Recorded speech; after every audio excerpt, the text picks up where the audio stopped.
Anies baik melawan Prabowo mau melawan Ganjar itu ya memang kalah telak gitu ya. Nah, terus ini Ray, kan belakangan ini Anies ofensif nih. Dia menyerang lawan misalnya Ganjar kan nggak pernah nyerang Anies ya. Prabowo juga nggak pernah nggak tahu lah, tapi yang setidaknya Ganjar nggak pernah nyerang Anies. Tapi Anies nyerang Prabowo Ganjar dengan nyinyir gitu loh. Dia bilang, Kak, saya sih nggak mau foto lari-lari gitu kan, atau pokoknya itulah mulai nyinyir nih dia. Terus dibarengi dengan JK Pak Yusuf Kalla yang sponsor utamanya Anies yang juga nyinyir mengkritik Jokowi lah gitu ya, mengkritik pemerintah sekarang dan seterusnya. Ini seakan-akan tiba-tiba menjadi ofensif nih strateginya ini.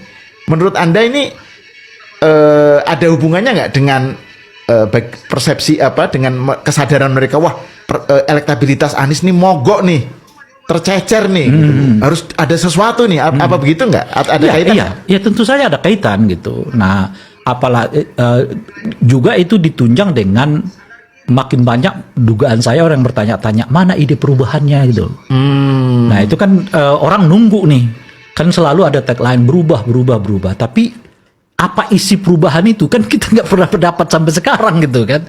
Nah orang nagih, di pidatonya di waktu acara PKS itu sedikit mulai perlahan-lahan kan diungkapkan oleh mereka soal panjang jalan tol ya kan, soal pembangunan pembangunan jalan infrastruktur di era Pak SBY dengan di era Pak Jokowi gitu ya. Masalah di kita adalah ketika mereka mengungkapkan satu demi satu apa yang mereka sebut sebagai perubahan itu nggak kena dengan Pak Jokowinya gitu loh. Itu persoalannya gitu. Nah misalnya ketika mereka mengatakan jangan terjadi sentralisme pembangunan, Pak Jokowi justru yang paling getol mengatakan pembangunan harus disebar ke seluruh Indonesia, bahwa Indonesia itu bukan hanya Jawa. Itu kan berkali-kali disebutkan oleh Pak Jokowi, dan oleh karena itulah Pak Jokowi adalah salah satu presiden yang paling banyak keluar dari Jakarta lah ya khususnya gitu, berkeliling ke seluruh Indonesia. Besukannya ke Nusantara lah. Jadi orang belum melihat betul-betul ada yang orisinil dengan apa yang mereka sebut sebagai perubahan. Itu kendala utamanya. Kecuali ya serang terus, termasuk di dalamnya adalah soal hutang gitu ya. Nah cuma kan soal hutang ini orang akan berdebat soal data ya, dan soal kemana gitu.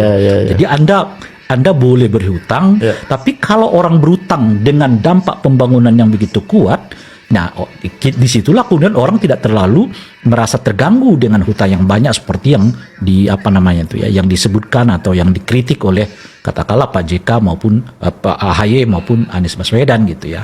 Nah, tapi inti ini semua hal menurut saya adalah mereka belum mendapatkan diksi yang tepat gitu untuk mengkritik Pak Jokowi yang membuat mereka memang kelihatan berbeda, antitesa ataupun sedang mengusung yang disebut dengan perubahan. Itu gitu. Itu intinya menurut saya. Ogah disandingkan dengan Anies Baswedan, Sandiaga Uno pilih orang yang bisa lanjutkan program Jokowi. Kayaknya ada yang beda nih. Kira-kira kenapa itu terjadi ya? Padahal dulu teman kompak, bersahabat. Wah, patut dipertanyakan. Jadi dari sekian banyak prestasi Bapak Anies Baswedan, mana yang paling mantap? Dari sekian banyak rekam jejak prestasi. Oke. Kapak nih. Bila kapak itu dimasukkan ke panci yang airnya dingin, taruh di panci airnya dingin, kemudian pancinya taruh di kompor, nyalakan kompornya pelan-pelan. Oke, air di situ asalnya dingin, lama-lama menjadi panas, lama-lama mendidih, dan kapak itu akan mati dalam mendidihnya air. Oke, itu jalannya pelan-pelan. Tapi kalau kapak dilemparkan ke panci yang airnya mendidih, dia langsung lompat. Tapi kalau dipanaskan pelan-pelan, dia mati mendidih. Bila kita tidak menyadari bahwa pertumbuhan mafia itu terus-menerus, maka bangsa kita akan habis karena mafia. Kenapa begitu, Bang? Karena pemilih Anies itu adalah pembenci-pembenci Jokowi. Pemilih Anies itu adalah mereka yang kelompok kritis dan tidak setuju dengan semua kebijakan politik Jokowi. Infrastruktur dikritik, IKN dikritik, ada oligarki yang disebut dengan ambang batas presiden 20%. Anies tidak pernah bicara itu. Nampaknya kunci persoalan pokok tidak terbentuknya koalisi ini kan ada di Cawapres. Nah, bagaimana pendapat Mas Adi ini? Ya, saya kira ada benarnya. Mesti itu tidak bisa digeneralisasi ya. Kalau persoalan Cawapres ini kan ujiannya pertama di poros perubahan sama di koalisi Gerindra dan PKB. Jadi iman politik dua poros ini sebenarnya sedang diuji betul, Bang. Apakah soal poros yang saat ini sudah terbentuk, capresnya sudah muncul, akan tetap solid sampai pendaftaran di Oktober nanti di 2024? Misalnya siapa yang bisa menjamin bahwa Gerindra dan PKB itu akan tetap solid kalau Muhaimin Iskandar tidak dipilih sebagai pendampingnya Prabowo Subianto? Beberapa waktu yang lalu cukup tersirat bagaimana elit-elit PKB bermanuver. Muhaimin akan berkoalisi dengan siapapun yang bisa memastikan Muhaimin bisa maju di Pilpres. Tak terkecuali dengan poros perubahan Anies Baswedan. Kan itu yang disampaikan. Ini kan sebenarnya satu statement politik yang cukup intimidatif. Bahwa sekalipun maksud saya sekalipun PKB dengan Gerindra itu saat ini bikin fakta integritas, tapi bukan berarti sampai Oktober pendaftaran KPU iman politik mereka tetap konsisten. Tidak ada jaminan. Ini kali yang keberapa bagi Muhaimin Iskandar untuk bisa maju Pilpres. 2019 kita tahu Muhaimin ingin maju, tapi tidak dapat tiket. 2014 juga ingin maju, tidak dapat tiket. Tentu di 2024 Muhaimin akan maju dengan siapapun.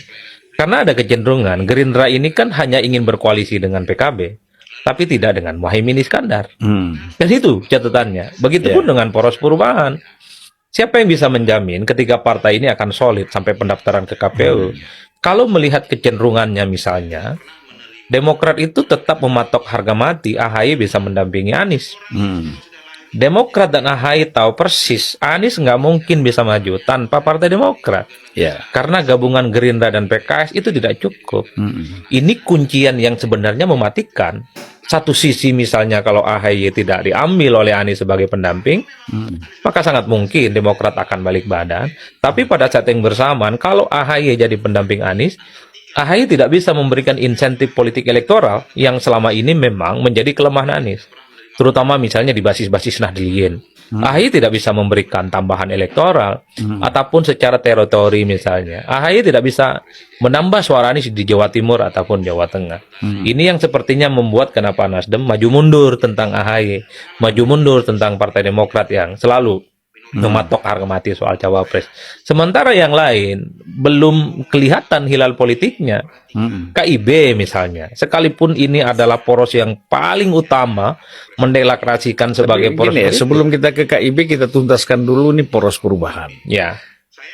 Di samping Demokrat menginginkan AHY, PKS juga kan menginginkan kadernya menjadi pendampingnya Anies kan. Betul. Jadi ada dua problem ini. Ada problem mendasar di situ. Karena begini Bang, kalau dilihat dari angka-angka statistik, basis pemilih Anies ini dia makan pemilihnya PKS, makan juga pemilihnya Demokrat.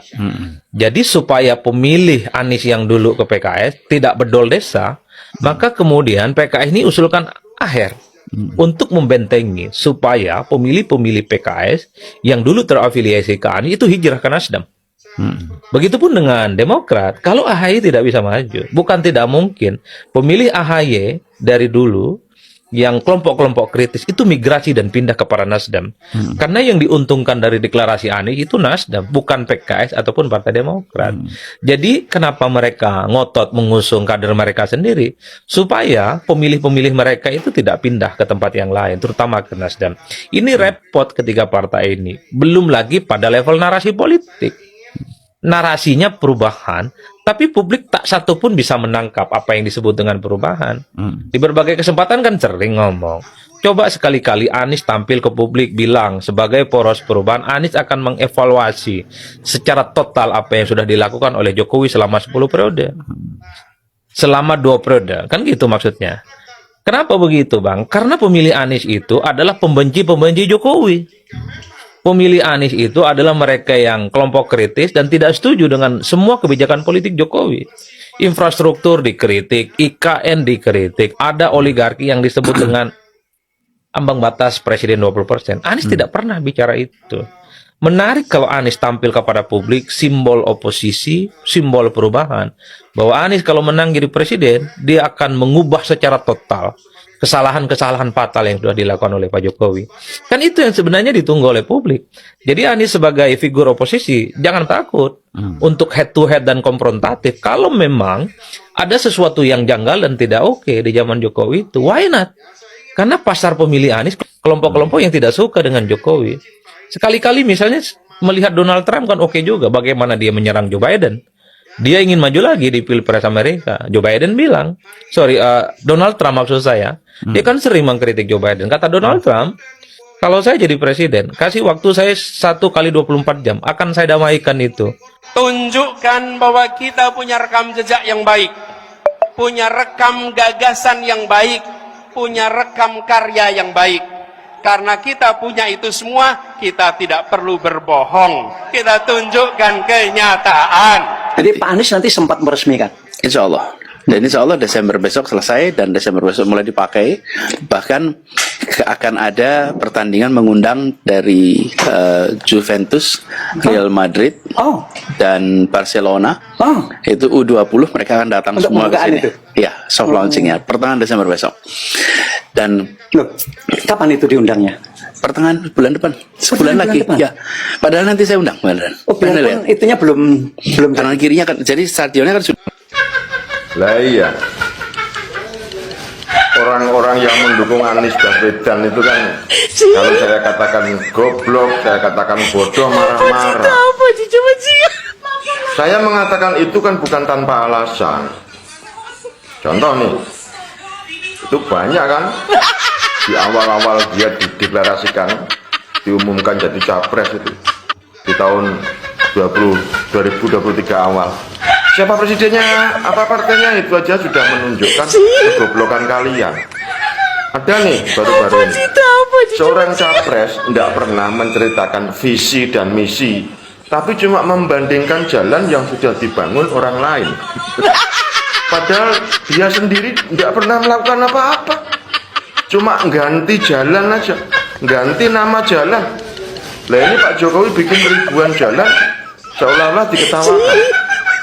Nah dia, Anies ini cuma mengganti nama jalan, seolah-olah jadi pahlawan. Aduh, takbir. Oke guys, Assalamualaikum warahmatullahi wabarakatuh. Salam, Om Swastiastu, Namo Buddhaya, salam kebajikan dan salam sejahtera untuk kita semua. Saudaraku sebangsa dan setanah air, dalam muatan video tadi kita menyimak bersama-sama. Kita menyaksikan bersama-sama bagaimana tanggapan-tanggapan, bagaimana opini-opini berhubungan atau yang berkaitan dengan Bapak Anies Baswedan. Ada keseruan-keseruan atau hal-hal yang menarik ketika kita menyimak pembicaraan dari para netizen tadi. Kita menyimak bagaimana netizen bersuara tentang Anies Baswedan. Mereka bersuara tentang siapa itu Anies Baswedan yang sebenarnya. Apa yang akan dilakukan oleh Anies Baswedan, atau rekam jejak Anies Baswedan itu seperti apa. Hal-hal seperti ini selalu disuarakan oleh netizen akhir-akhir ini. Dan hal-hal seperti ini pun selalu berseliweran di media sosial tentang Anies Baswedan.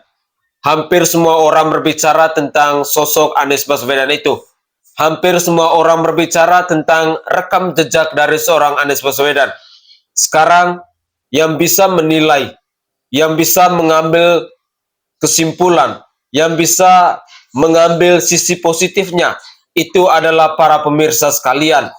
Para pemirsa harus kritis, para pemirsa harus berpikir lebih waras, para pemirsa harus berpikir lebih kritis, lebih cerdas dalam melihat semua informasi-informasi ini. Saya berharap bahwa semua informasi, semua pemberitaan yang selalu saya sajikan kepada para pemirsa sekalian bisa menambah wawasan kepada para pemirsa, khususnya dalam berpolitik dan lebih khusus menjelang pemilu di 2024 nanti. Saya berharap pula bahwa kita semua diberi pemahaman, kita semua diedukasi dengan video-video yang walaupun hanya cuplikan-cuplikan pendek, tetapi setidaknya bisa menambah wawasan kita agar kita menjadi lebih cerdas dalam melihat, dalam menyambut pemilu di tahun 2024 mendatang. Saya Sainai dari Provinsi Nusa Tenggara Timur. Saatnya rakyat jelata harus berani untuk bersuara. Tetaplah berpikir kritis.